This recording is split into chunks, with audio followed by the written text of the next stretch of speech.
About to show you the German cast on as promised.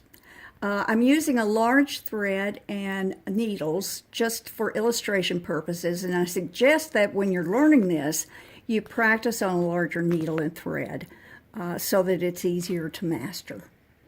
Okay, we're going to start with the slip knot.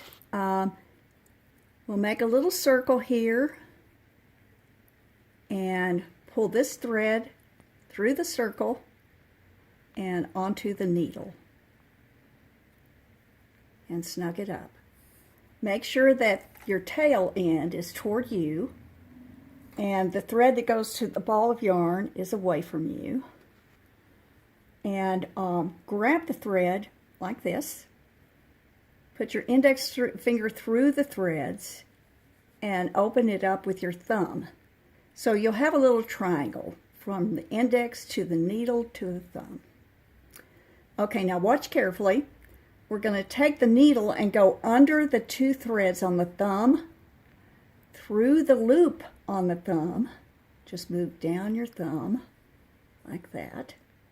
Then over the thread on your index finger and through that small triangle that's at the base of the thumb. And then just gently snug it up. Okay, let's do that again. Under, down the thumb through the loop, over, catch the thread on the index finger and pull it through the small triangle. Snug it up. Again, under the two threads on your thumb, down the thumb through the loop, over the thread on your index finger and through the triangle. One more time. Under, down, through, over, oops, one moment. Under, down the thumb and through the loop, over the thread on your index finger, and through the small triangle.